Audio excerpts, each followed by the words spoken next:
वर्ष मंगलमय हो। मैं डॉक्टर सरोज कुमारी सिन्हा अपने YouTube channel SRJ Hindi academy में आप सबों का स्वागत करती हूँ। आपके प्रोत्साहन लगातार मिल रहे हैं, लाइव क्लासेस बच्चों के चल रहे हैं, बच्चे काफ़ी लाभ उठा रहे हैं। आप सबों को मैं एक बार फिर से धन्यवाद देती हूँ कि आपने लाइक, शेयर और सब्सक्राइब किया है और आपके प्रोत्साहन से मैं यहाँ तक आ पहुँची हूँ। तो जो छात्र देख रहे हैं जिन्होंने सब्सक्राइब नहीं किया है उनसे रिक्वेस्ट है कृपया सब्सक्राइब कर लें, क्योंकि लाइव क्लासेस के और अन्य वीडियो जो भी नए आते हैं उसके नोटिफिकेशन आपको मिल जाएंगे। जो भी लिंक, जिस विषय का भी लिंक आप देखना चाहते हैं डिस्क्रिप्शन बॉक्स में दिए गए हैं, वहां से आप लेकर लाभ उठा सकते हैं। तो आज का विषय जो लेकर मैं आई हूँ वह है लोकोक्ति यानी प्रोवर्ब्स। इसके पहले मैंने जो वीडियो दिया था वह मुहावरे से संबंधित था। एक और वीडियो होगा जहां आप लोकोक्ति और मुहावरे में अंतर जानेंगे। तो आज का जो विषय है वह है लोकोक्ति, लोक की उक्ति, या दो शब्दों के मेल से बना है, लोक जोड़ उक्ति।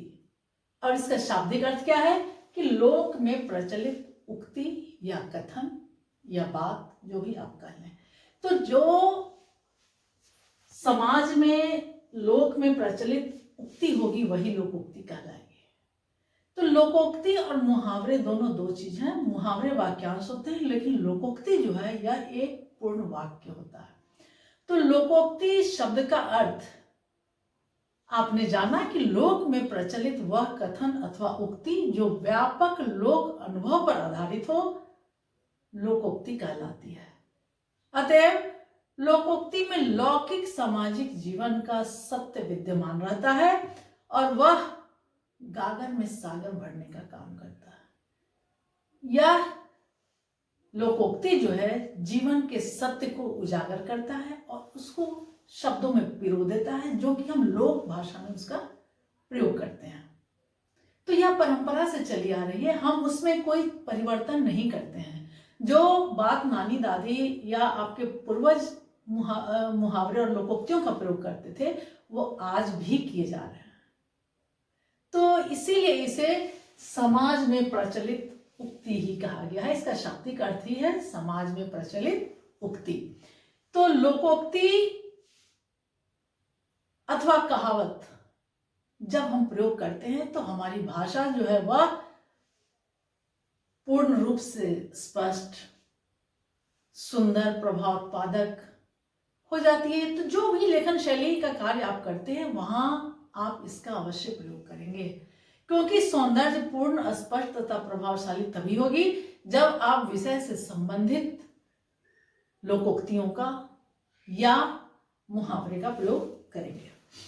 तो मुहावरे और लोकोक्ति, मुहावरे का प्रयोग मैंने कहा आपको कि इसका प्रयोग शुरू में हो सकता है, बीच में हो सकता है या कथन के किसी स्थान पर हो सकता है। लेकिन लोकोक्ति का प्रयोग करने के पहले हमें सावधानी बरतनी पड़ेगी, क्योंकि हम उसको अपनी भाषा में उसको नहीं प्रवाह ला सकते हैं जब तक सटीक आपका वाक्य न बने। कुछ उदाहरणों से आप देखेंगे कि कैसे हम इसका प्रयोग करते हैं। तो यह आपने जाना कि यह जीवनगत अनुभव के संक्षिप्त एवं विलक्षण ढंग से अभिव्यक्त किया गया रूप ही लोकोक्ति कहलाता है। लोकोक्ति में अनेक प्रकार के सत्य निहित होते हैं जो व्यावहारिक सत्य तथा जीवन यापन में बहुत महत्वपूर्ण होते हैं। घर में कई बार बात करते करते भी मम्मी पापा या अन्य लोग भी कह देते हैं कि कोई अगर कंजूस व्यक्ति है तो उससे बात करते हम लोग उसमें बातचीत में प्रयोग करते हैं, चमड़ी जाए पर दमड़ी न जाए। तो कई सारे मुहावरे हैं। चोर की दाढ़ी में तिनका, यानी अपराधी व्यक्ति को सशंकित रहता है तो चोर की दाढ़ी में तिनका। बहुत सारे मुहावरे हैं। न रहेगा बांस न बजेगी बांसुरी, ये एकदम प्रचलित लोकोक्ति है। कौवा चला हंस की चाल, तो बहुत सारे हैं, लेकिन उसका सही सटीक अर्थ आपको जानना पड़ेगा। जैसे सपोज करिए कि मरता क्या न करता, यानी अत्यंत विपत्ति आने पर मनुष्य सब कुछ कर बैठता है। काठ की हांडी बार बार नहीं चढ़ती। बहुत सारे प्रचलित लोकोक्तियां हैं। तो दो चार उदाहरणों को मैं दे रही हूं जो आप देखेंगे कि गुरु गुड़ ही रह गए और चेला शक्कर हो गया। ये आपने सुना होगा। तो इन सारे शब्दों का अगर हम अपने कहानी लेखन में, अनुच्छेद लेखन में, या जहाँ भी आप लेखन शैली कर रहे हैं, लेखन कार्य कर रहे हैं, अगर प्रयोग करते हैं, तो आपके जो परीक्षक होंगे वह देखकर आपको 100% अंक देंगे।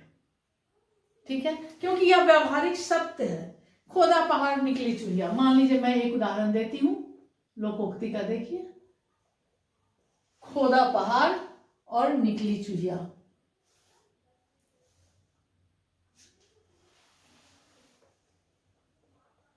इसका क्या अर्थ होगा?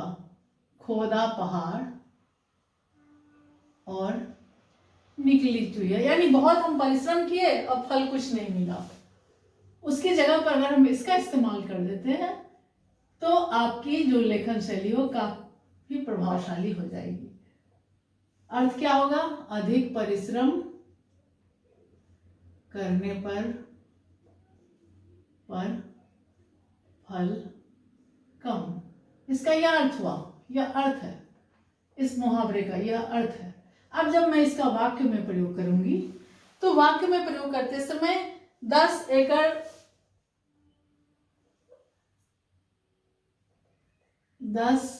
एकड़ जमीन में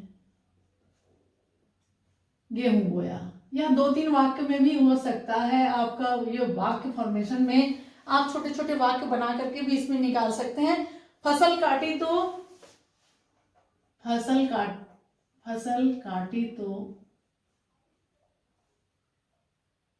4 क्विंटल ही गेहूं मिले,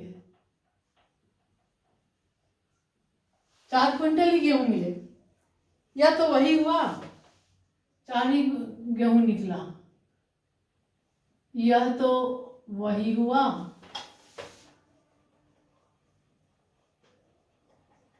जैसे खोदा पहाड़ और निकली चूहिया, यह तो वही हुआ, खोदा पहाड़ निकली चूहिया।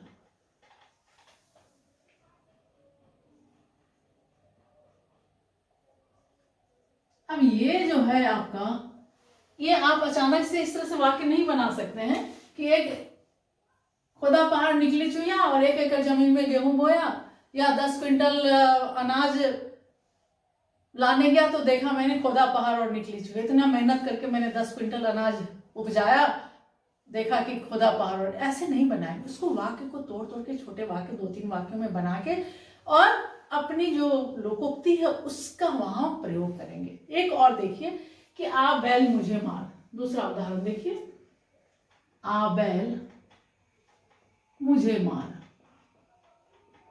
यह भी काफी प्रचलित है। यानी इसका अर्थ क्या है कि जानबूझकर मुसीबत मोल लेना, जानबूझकर मुसीबत मोल लेना। 2-4 मैं एग्जांपल दे देती हूं, ले लेना। अब इसका वाक्य में प्रयोग देखिए कि मीरा की तो आदत है आ बैल मुझे मारने की। वाक्य, मीरा की तो आदत है आ बैल मुझे मारने की। अब इसको स्पष्ट करेंगे, क्यों? तभी पड़ोसियों के घर बार बार जाकर उसका काम करती है। स्पष्ट करेंगे, तभी पड़ोसियों के घर जाकर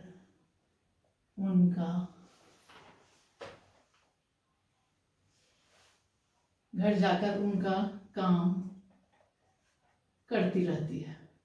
अब इस वाक्य से स्पष्ट हो गया है कि आपने जो प्रयोग किया है आ बैल मुझे मारने की, वह इस वाक्य के द्वारा स्पष्ट हो रहा है कि वह खुद का मुसीबत मोल ले रही है। एक और देखिए कि वाक्य है काला अक्षर भैंस बराबर। काला अक्षर, कुछ तो कहावत है जो आपको समझ में बात आ जाएगी, लेकिन कुछ अच्छा एक चीज और था कि मुहावरे को हम कहावत भी कहते हैं। इसको हम कहावत भी कहते हैं। कहावत, कही हुई बात, कहावत जो बात कहती चली आ रही है, बात होती जा रही है, वही जैसे मैंने दिया एक उदाहरण कि काला अक्षर भैंस बराबर, तो काला अक्षर भैंस बराबर का क्या अर्थ होगा? जो व्यक्ति कुछ नहीं जानता है उसके लिए अक्षर जो है वह भैंस की तरह है। काला अक्षर भैंस बराबर, बिल्कुल ही अनपढ़ है वह, मुझे तो कुछ नहीं आता, बिल्कुल अनपढ़, लिखी हुई लिखावट उसके लिए भैंस के बराबर है। काला अक्षर जो है वह बिल्कुल अनपढ़, वह भैंस की तरह, वह अक्षर और भैंस में कुछ डिफ्रेंशिएट नहीं कर पा रहा है। और वाक्य मुझे तो कुछ नहीं आता, सिंपल सा वाक्य दीजिए, वाक्य मुझे तो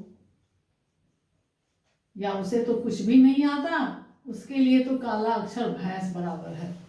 कुछ भी नहीं आता, मेरे लिए तो काला अक्षर भैंस बराबर है। मुझे तो कुछ भी नहीं आता, मेरे लिए तो काला अक्षर भैंस बराबर है। यानी आप बिल्कुल अनपढ़ हैं, मैं बिल्कुल अनपढ़ हूं। तो काला अक्षर भैंस बराबर यहां वाक्य में प्रयुक्त हो गया।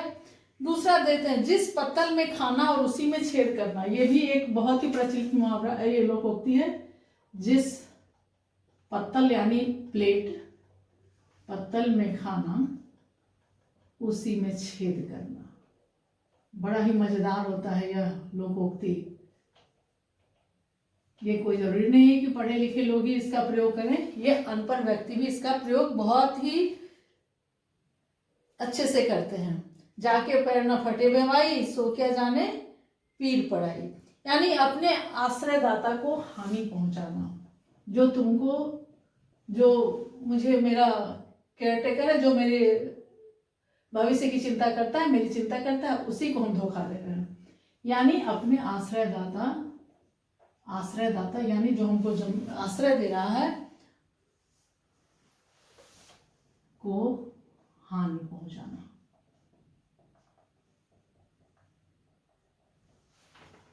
इसमें मैं वाक्य बनाती हूं तो आप देखिए कि श्याम अपने सगे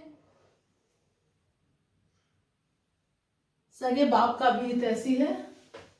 श्याम अपने सगे भाई का भी हितैषी है। हितैषी मतलब उसका हित है, उसका संबंधी है। वह जिनके पास रहता है उन्हीं की हित। श्याम अपने भाई का हितैषी भी नहीं है करते हैं, हितैषी भी नहीं है। वह जिनके पास रहता है उन्हीं की बुराई करता है। वह जिनके पास रहता है, खाता है, उन्हीं के पत्तल में छेद कर देता है।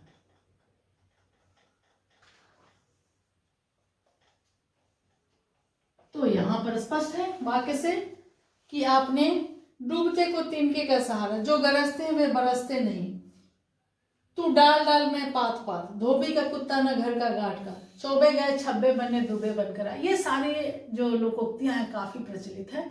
तो इन लोकोक्तियों का अर्थ आपको आराम से समझने की जरूरत है और तब उसका वाक्य बना। एक और मैं आपको बता देती हूँ कि खग ही जाने खग की भाषा। खग ही जाने, खग, खग कहते हैं पक्षी को, खग ही जाने खग की भाषा। खग मतलब पक्षी, तो एक चिड़िया ही एक चिड़िया की भाषा को पहचानती है। तो खग ही जाने खग की भाषा, चालाक ही चालाक की भाषा समझते हैं। जो चालाक व्यक्ति है चालाक ही चालाक की भाषा समझते हैं।